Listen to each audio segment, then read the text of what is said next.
Welcome back, viewers. Prime Minister Narendra Modi is in Indonesia on the first leg of his three-nation tour, and this visit is aimed to further strengthen India's Act East policy, Mahasagar vision, and also its commitment to a free, open and inclusive Indo-Pacific. In a special gesture, Prime Minister Modi was also received at the airport by Indonesian President Prabowo Subianto. In addition, 4 ministers were present to receive the Prime Minister, who was accorded a traditional ceremonial welcome and a guard of honor as well. Times Now also spoke to the Indian ambassador to Indonesia, Sandeep Chakraborty, who stressed on the fact that India and Indonesia are two powers in the Indo-Pacific and the engagement fulfills India's Act East policy. Watch this exclusive interview.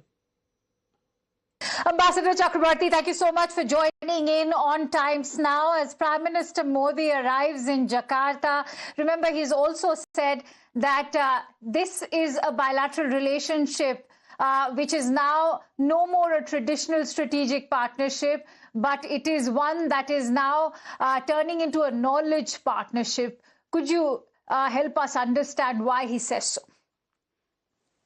Well, you see, when Prime Minister Modi came in 2018, we had elevated the strategic partnership into comprehensive strategic partnership. And a great deal of impetus was given when President Prabowo came to India last year as Chief Guest of the Republic Day. Since then, on several dimensions, the relationship has been moving, whether it is in education, whether it is in DPI, whether it is in defense, or whether it is in pharmaceuticals, health sector cooperation. So I think what Prime Minister is referring to is that systems and models that have succeeded in India at a population scale, the attempt has been to replicate in after modification in Indonesia. So Prime Minister is referring to that as the knowledge partnership. Right. Ambassador, defense and maritime, defense manufacturing, tech transfer, maritime cooperation is also on the agenda. Given India's Atmanirbhar push, what are the 2 to 3 priority areas where India and Indonesia can build long-term defense collaboration? Well, Atmanirbhar Bharat, I think, can very well synergize with self-reliant Indonesia. As you know, Indonesia is a country with rich resources, and for last several decades, it has powered the Indian economy. The Indonesian government has now implemented a policy known as downstreaming, which is basically value addition in Indonesia. So Indian enterprise has been very, very agile, and they have adapted to that. And during the Prime Minister's visit, you will find several announcements where Indian enterprise will invest in Indonesia, process materials in Indonesia, and then use it for the Indian and the global market. I think there is a lot of possibility, and this will be the beginning of new areas of cooperation between India and Indonesia. Talking about the defense and maritime field, I think the Indian defense industry is now coming of age. We are exporting globally, and there is no reason why Indian systems will not find a market in Indonesia, and there may be some announcements in this regard as well. Very interesting, given the timing of, what we've seen happen in West Asia, especially the disturbances. Prime Minister, before, just ahead of his three-nation tour, has in fact gone on to talk about how his visits are going to also align with India's Act East policy, the Mahasagar vision. So, which is why I want to quickly bring you in on Indo-Pacific and the ASEAN role. Indonesia wants to move from being a consumer to an exporter of digital solutions. Also, how Prime Minister is now ensuring to bring back focus on the Indo-Pacific, given that we've seen the US administration's interest it's in fact declining as far as the Quad is concerned. So what is the role that India and Indonesia can play?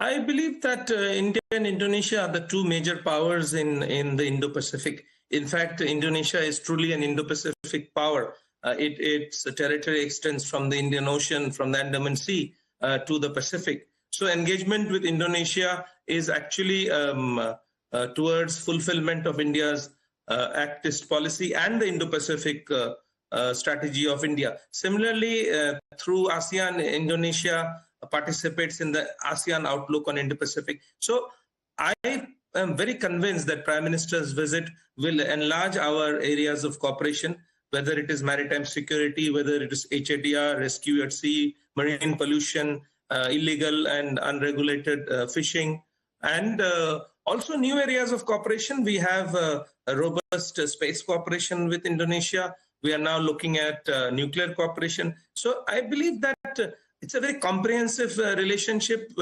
And as India looks east, or rather acts east, I think most of the action or large part of the action will be in Indonesia because of the size of the economy, because of the size of the population, that Indonesia is also a democratic a country like India. In fact, one of the highlights of Prime Minister's visit will be his address to the Parliament of Indonesia.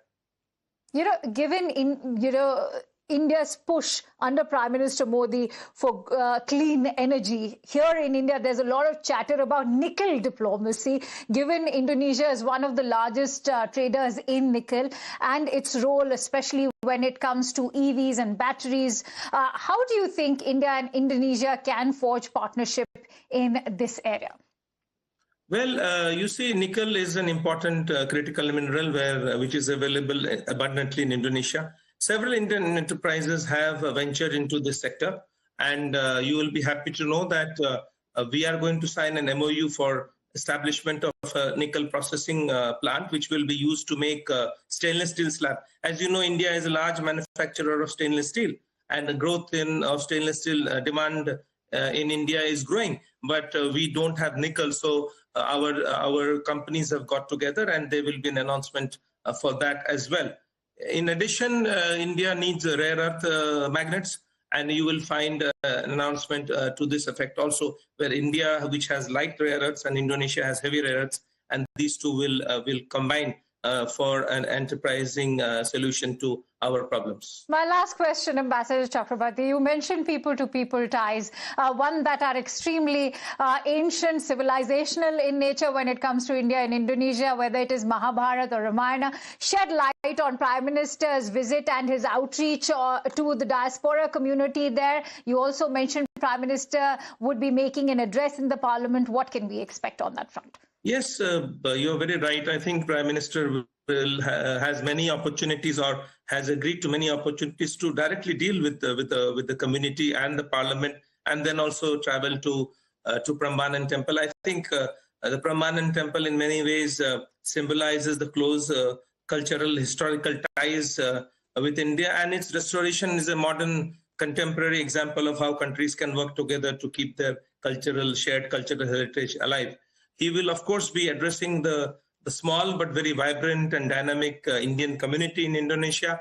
And of course, in his address to the Parliament, he will give his vision for in the Indo-Pacific and the new world order that is emerging. So, in all, a very comprehensive visit, a very short visit, but a visit that ticks all the boxes. And Prime Minister has a very hectic agenda, and we are looking forward to welcoming him in Jakarta later today. Absolutely, and that's exactly how a comprehensive strategic partnership looks like. It's interesting that Indonesia is going to be the first stop for Prime Minister on this three-nation tour. It's been a pleasure having you here on Times Now. Thank you so much, Ambassador Chakraborty. Thank you very much.